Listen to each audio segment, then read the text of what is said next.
Assalamualaikum warahmatullahi wabarakatuh. Perkenalkan, nama saya Fatia Mareta dengan NIM 24042185. Saya pada video ini akan membahas mengenai statistik sosial. Yang pertama itu pengertian dan konsep dasar. Statistik berasal dari beberapa bahasa. Ada bahasa Latin, Statisticum Collegium, yang berarti Dewan Negara. Lalu bahasa Italia, Statista, yang berarti negarawan. Lalu ada bahasa Jerman, Stat, ilmu tentang negara. Ada bahasa Inggris, Statistik, ilmu mengenai pengumpulan dan klasifikasi data. Statistika secara prinsip mula-mula hanya mengurus data yang dipakai lembaga-lembaga administratif dan pemerintahan. Pengumpulan data harus berlanjut, khususnya melalui sensus yang dilakukan secara teratur untuk memberi informasi kependudukan yang berubah setiap saat. Lalu materi berikutnya ada perbedaan statistik dan statistika. Statistik itu artinya data atau kumpulan data dalam bentuk angka maupun bukan angka yang disusun dalam bentuk tabel atau diagram yang menggambarkan suatu masalah tertentu. Sedangkan statistika itu pengetahuan yang berkaitan dengan metode, teknik, atau cara untuk mengumpulkan, mengolah, menyajikan, dan menganalisis data. Kemudian menarik kesimpulan dan menginterpretasikan data tersebut. Lalu ada tujuan statistika. Yang pertama, tanpa disadari dalam kehidupan sehari-hari, kita telah banyak memakai statistika, walaupun dalam bentuk yang sangat sederhana, misalnya di rumah, di kantor, pemerintahan, dan lain-lain. Contohnya di rumah, seorang ibu menghitung pada bulan lalu uang yang dihabiskan untuk kebutuhan sebulan sebesar 2 juta rupiah. Contoh di kantor, seorang pimpinan memutuskan sebanyak 10% dari total pegawai terpaksa di PHK untuk mengurangi kerugian perusahaan. Pemerintah memperkirakan pertumbuhan ekonomi pada tahun mendatang mencapai 6% dengan asumsi tingkat investasi naik 10%. Lalu pemerintah memakai statistika untuk menyusun anggaran pendapatan dan belanja negara atau yang biasa kita sebut dengan APBN, yang didasarkan pada hasil perhitungan seperti nilai tukar rupiah terhadap nilai dolar Amerika, nilai ekspor, harga minyak, tingkat inflasi, nilai investasi, dan pertumbuhan ekonomi. Dalam hal ini, perhitungan statistika merupakan suatu prediksi atau yang biasanya kita sebut dengan perkiraan yang berdasarkan penilaian indikator ekonomi pada tahun sebelumnya. Di negara-negara maju, ilmu statistika telah lama berkembang dengan pesat sejalan dengan kemajuan ilmu ekonomi dan teknik. Misalnya, salah satu negaranya adalah Jepang. Negara yang sangat berhasil menerapkan statistika dalam berbagai bidang seperti perencanaan desain produk dan mobil, dan strategi menguasai pemasaran di berbagai negara. Jepang telah berhasil memadukan ilmu statistika dengan ilmu ekonomi, desain produk, psikologi, dan sosiologi masyarakat di berbagai negara untuk memprediksi dan menganalisis perilaku konsumen sehingga negara itu mampu menguasai perekonomian dunia.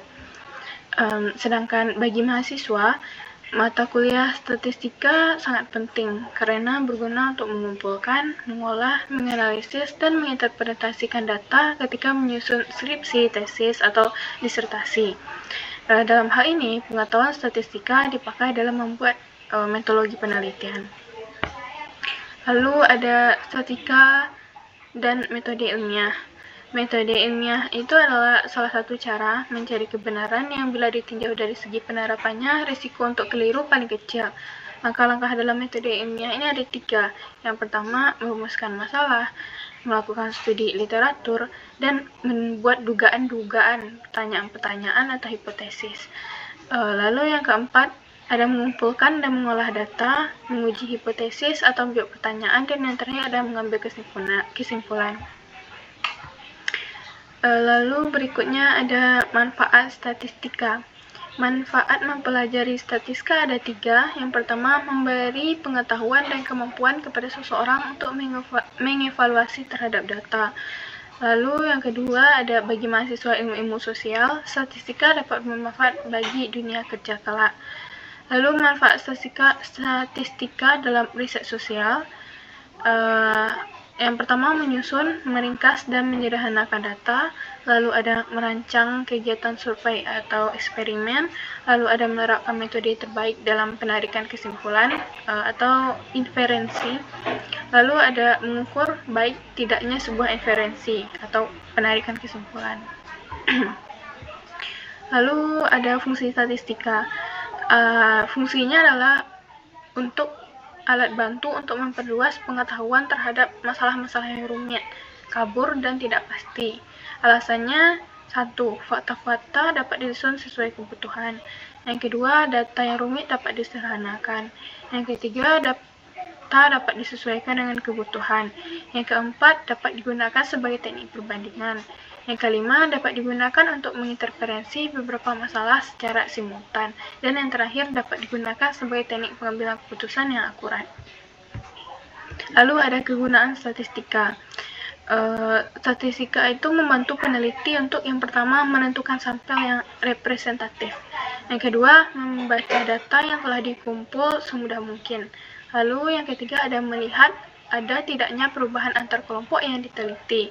Lalu ada melihat ada tidaknya hubungan antar variabel yang diteliti, lalu memberi prediksi untuk masa datang maupun masa lalu, dan yang terakhir melakukan interpretasi atas data yang terkumpul. Lalu aplikasi statistika. Dalam berbagai disiplin ilmu, baik ilmu-ilmu alam, ilmu-ilmu sosial, maupun di bidang bisnis, ekonomi, dan industri. Yang kedua, dalam pemerintahan untuk berbagai macam tujuan seperti sensus penduduk.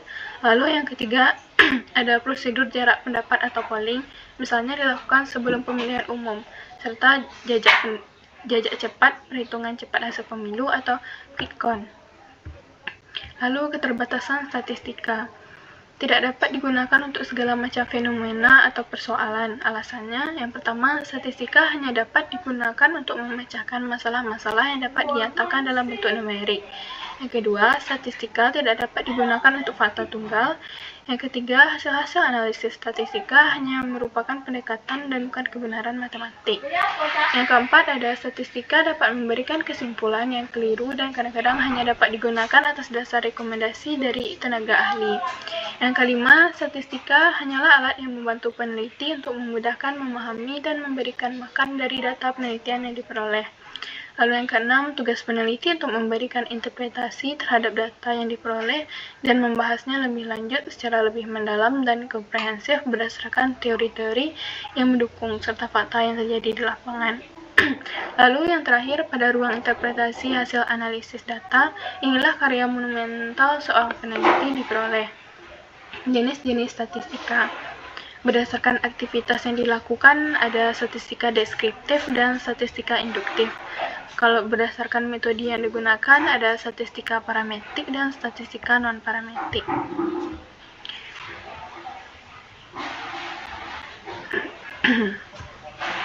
Statistika deskriptif. Statistika deskriptif itu yang pertama membahas cara-cara pengumpulan data, yang kedua penyederhanaan angka-angka dari pengamatan, yang ketiga pengukuran, pemusatan, dan penyebaran untuk memperoleh informasi yang lebih menarik.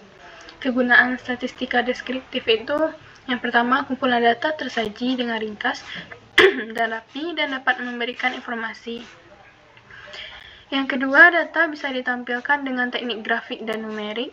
Yang ketiga, dapat mengukur dua karakteristik dari setiap respondennya dan meneliti hubungan keduanya. Yang keempat, berperan penting dalam persiapan analisis data. Contoh statistika deskriptif. Contohnya, salah satu dampak dari belum membaiknya sektor real adalah tingginya tingkat pengangguran di Indonesia.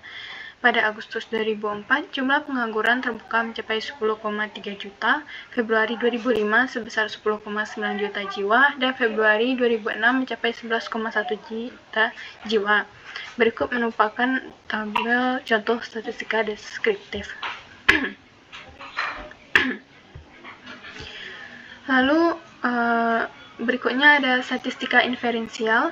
Setelah dilakukan uji terhadap suatu distribusi data dan terbukti bahwa data yang diuji berdistribusi normal atau mendekati normal, maka pada data tersebut dapat dilakukan berbagai inferensi dengan metode statistik parametrik. Tetapi jika dalam pengujian terbukti distribusi data tidak berdistribusi normal atau jauh dari normal, maka inferensi yang dilakukan harus dengan metode statistik non-parametrik. Statistik parametrik dan non-parametrik.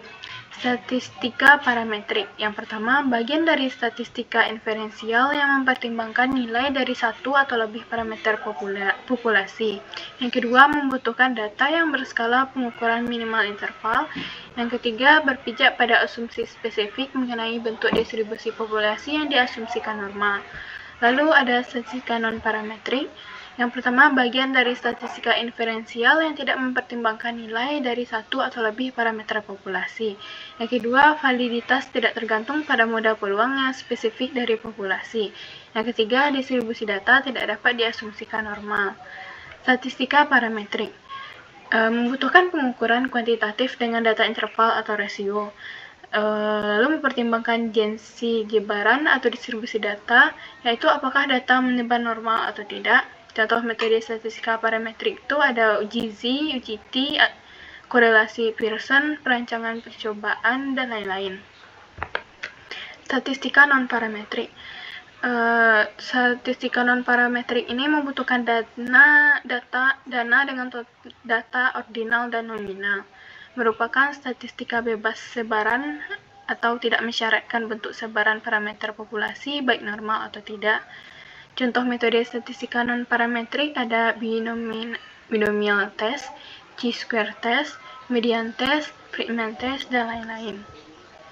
Lalu materi berikutnya adalah data. Data adalah fakta atau statistik yang diperoleh dari perhitungan atau pengukuran atau percobaan.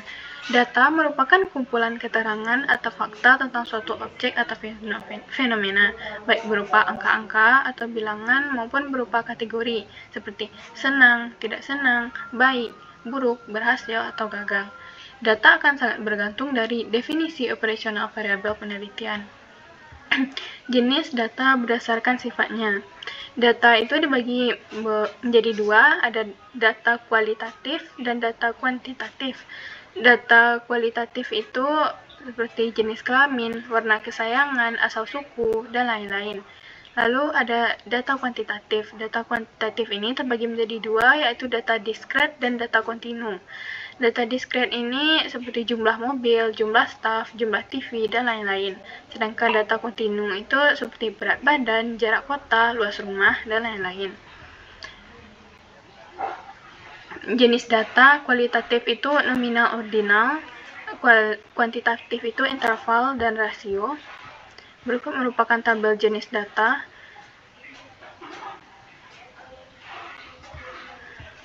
Data nominal. Data berskala nominal adalah data yang diperoleh dengan cara kategorisasi atau klasifikasi. Ciri-cirinya posisi data setara, tidak bisa dilakukan operasi matematika seperti tambah, kurang, kali, atau bagi. Contohnya jenis kelamin atau jenis pekerjaan. Sedangkan data ordinal, data berskala ordinal adalah data yang diperoleh dengan cara kategorisasi atau klasifikasi. Tetapi di antara data tersebut terdapat hubungan. Ciri-cirinya posisi data tidak setara, tidak bisa dilakukan operasi matematika tambah, kurang, kali, bagi. Contohnya usia, ranking, tingkat pendidikan. Lalu berikutnya ada data interval.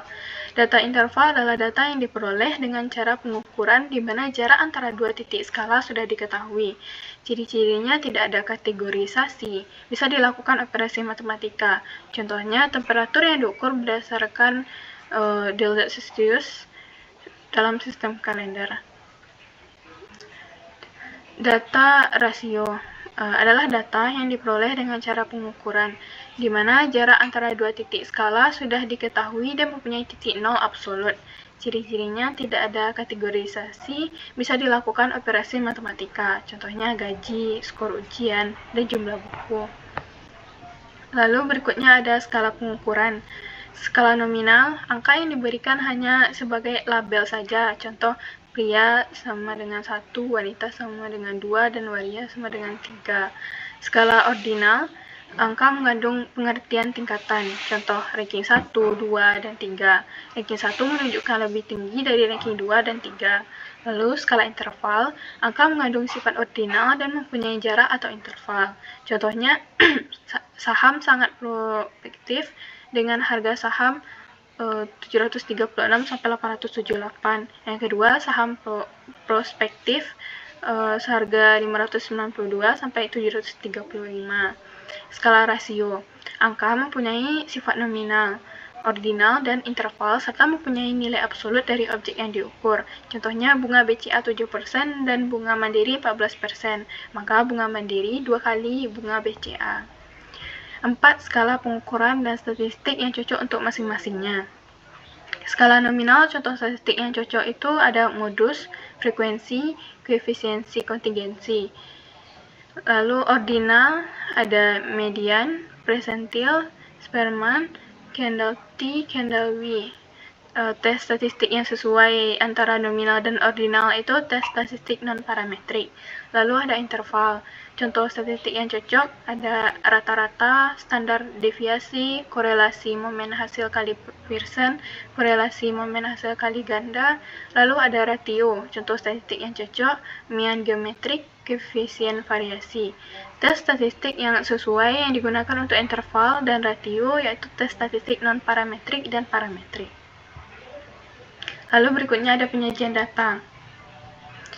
Penyajian data, tabel atau daftar. Ada tabel klasifikasi, tunggal dan ganda, tabel kontingensi, tabel distribusi frekuensi. Di diagram atau grafik ada diagram batang, diagram garis, diagram lambang, diagram lingkaran, dan diagram peta. Contoh tabel klasifikasi tunggal.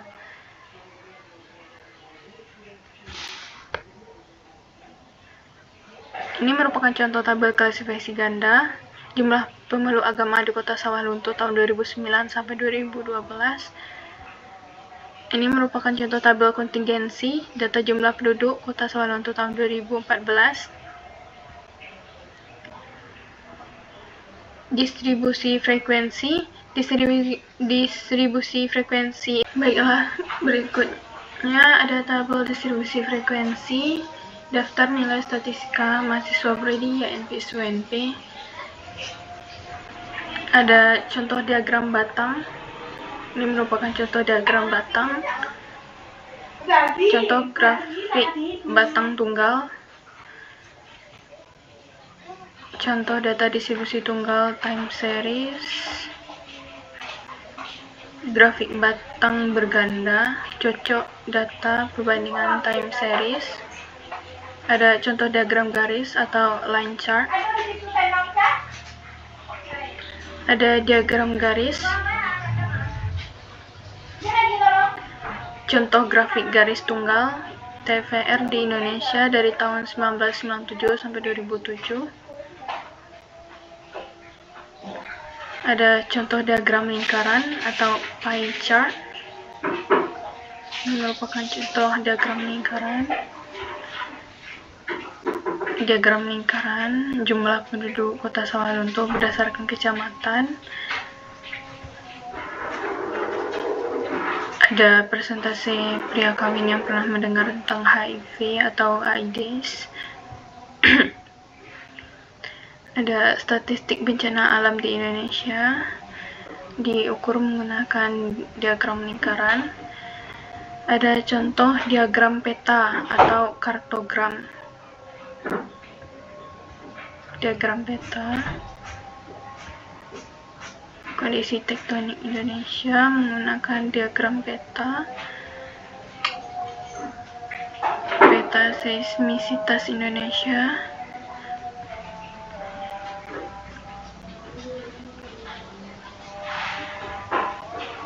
Contoh diagram lambang atau piktogram.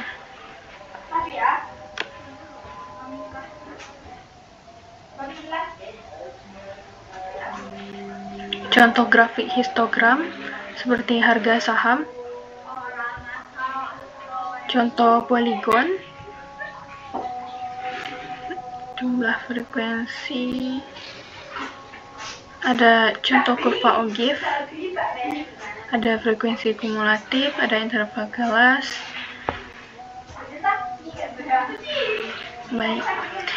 Baiklah, segitu yang dapat saya sampaikan mengenai materi pertemuan 1 dan 2 mata kuliah statistik sosial. Mohon maaf atas segala kesalahan. Assalamualaikum warahmatullahi wabarakatuh.